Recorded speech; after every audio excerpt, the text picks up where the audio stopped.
The 11th of July is celebrated as the feast of the great Saint Benedict, the father of Western monasticism. He is known for a great many things. We owe the whole of Western Christian civilization to him. But there is one particular means he uses to lend us his spiritual aid and protection. Through his medal, the Saint Benedict's medal. Many of you may have already seen this medal, but may not know its significance, the meaning of the various symbols that exist here, and its efficacy. In today's video, we shall learn about all these things and more.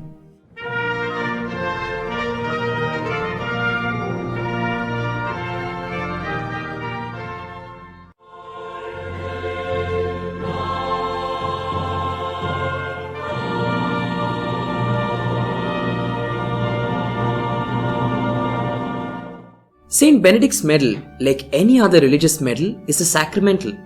We've spoken about a few sacramentals already on this channel. But to briefly summarize what they mean, sacramentals are sacred signs which in a sense imitate the sacraments. They signify certain effects, especially spiritual ones, and they achieve these effects through the intercession of the Church. They are blessed objects, not lucky charms, and there is nothing superstitious in the use of sacramentals. They are means that make us remember God and they help us to sanctify ourselves.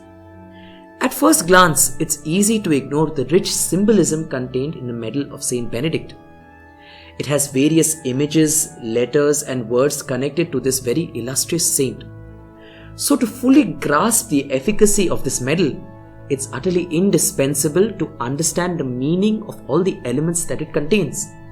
Here on the front side, you can see Saint Benedict holding a cross in his right hand and the rule of his order, commonly known as the rule of Saint Benedict, which later formed the basis for the rules of many other religious orders and religious congregations on the left.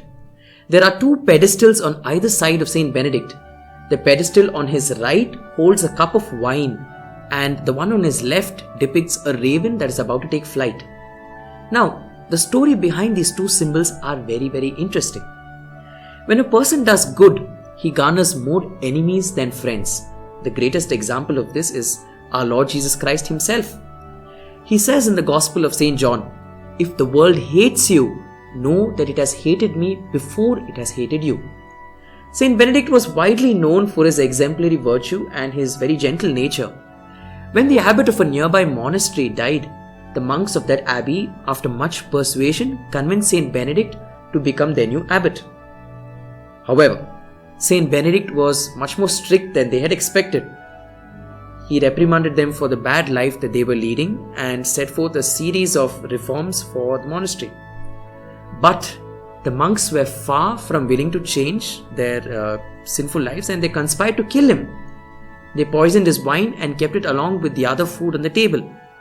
As was the practice then, all the food before being consumed was blessed by the abbot. And as Saint Benedict was the abbot, he made the sign of the cross over the wine, and the chalice which contained the wine shattered into pieces. By this, the saint perceived that the chalice had something that was opposed to the sign of life, that is the sign of the cross that he had just traced over it. And he then asked the fellow monks why they had committed such a grave sin, plotting to murder him. And seeing that they were repentant after witnessing such a great miracle, he forgave them and left the monastery, returning back to the wilderness and to his solitary life.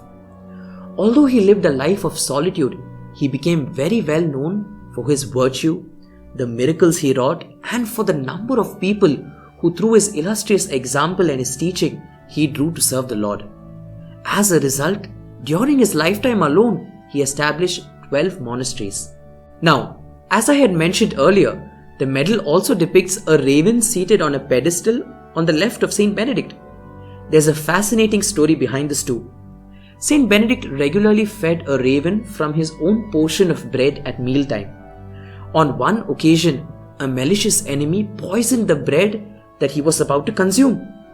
Knowing through an inspiration from God that the bread was tainted with poison, Saint Benedict called upon the raven to dispose of this poisoned bread to ensure that no other being would be harmed by eating it. And the raven obeyed Saint Benedict's command and flew off with the poisoned bread. So, we can see two instances where evil people conspire to harm Saint Benedict, and nothing ever happened to him because God's assistance was always with him. The medal likewise has proven to be very efficacious in warding away Satan and his minions, and has served as a very powerful weapon of God against witchcraft and black magic as well. In the area above the cup and the raven, the Latin words Crux Sancte Patris Benedicti are inscribed. They translate to the cross of our Holy Father Benedict. Saint Benedict was a great devotee of the cross and is said to have performed many exorcisms during his life with the aid of the cross. And inscribed around the margin of the medal, we find the Latin words Eus in obito nostro presentia muniamur, which translates to, may we be strengthened by his presence at the hour of our death. Now, Saint Benedict is also considered the patron saint of a happy death. Why, you may ask? 6 days prior to his death, he requested that the grave prepared for him be opened up. Very soon after, he became ill and was slowly approaching his death. On the 6th day, he asked to be carried to the oratory where he received Holy Communion. And then, being supported by his brothers and his spiritual sons, he lifted his hands up to heaven and passed away. Indeed, it was a most blessed death. It is because of this that the medal invokes the intercession of this powerful patron saint at the hour of our death. Below the saint, S.M. Casino is engraved, which signifies Sancte Monte Cassino, the place where the medal was first struck, followed by the Roman numerals 1400, indicating that the medal commemorates the 1400th anniversary of Saint Benedict's death. On the reverse side of the medal, we find a cross bearing the initial letters of an exorcistic prayer. Crux sacra sit mihi lux, nunquam draco sit mihi dux, which translates to, may the holy cross be my light, may the dragon never be my guide. This is a constant prayer to God through the intercession of Saint Benedict to be protected from the snares of Satan, especially when we are tempted. In the spaces around the cross, we find the letters CSPB, which stands again for Crux Sancte Patris Benedicti, meaning the cross of our Holy Father Benedict. And above the cross, the centuries-old Benedictine motto is engraved, Pax, which means peace.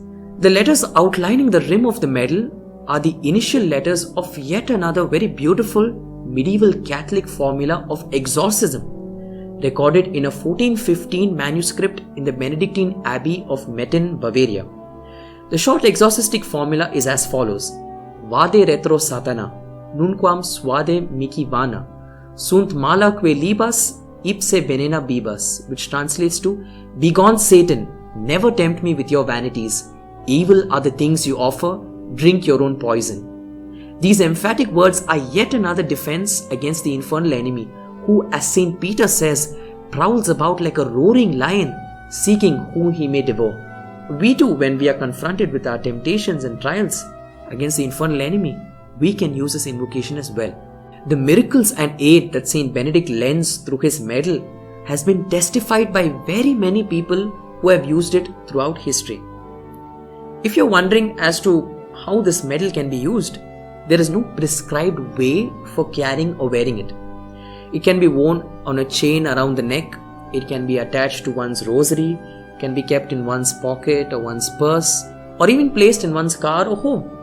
The medal is often put into the foundation of houses and buildings, the walls of barns, sheds, and even at one's place of work. The medal must be, however, blessed using a special exorcistic formula. The formula will be made available for you all in the description of the video.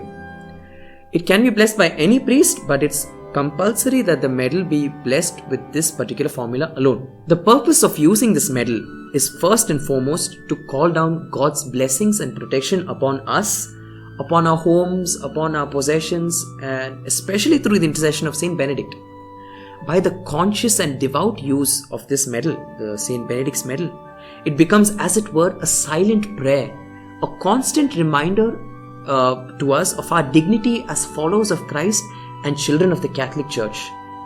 This medal, as we have already seen, is a prayer of exorcism against Satan, a prayer of strength in times of temptation, a prayer for the restoration of true peace and order in the world, a prayer for a world without sin, a prayer for a firm rejection of all that is evil, a prayer of petition that we may with Christian fortitude walk in God's ways with the gospel as our light, as Saint Benedict urges in his rule. It serves us as a constant reminder of the words of Job, "Life of man upon earth is warfare." Indeed, all of us pilgrims on this earth have battles to wage against the world, the devil and the flesh. And it is in this battle that we ask Saint Benedict to intervene with his powerful aid and bring us safe to eternal happiness, where we will contemplate God face to face for all eternity. It is not very uncommon in the history of the Catholic Church to see occasions where God has granted a lot of power to his saints over the devil. Take for instance the many exorcisms of Blessed Francisco Palau, or of Saint Francis Borgia, or so many other saints who have exorcised demons numerous times in their lifetime. Being defeated by a mere human being wounds the devil's pride far more, and therefore God wills to triumph over the devil through his saints. So, I highly recommend that you use this medal with true piety and devotion, invoking the aid of Saint Benedict in all your spiritual battles and warfares against Satan on this earth. And if you found this video informative, don't forget to share it with your friends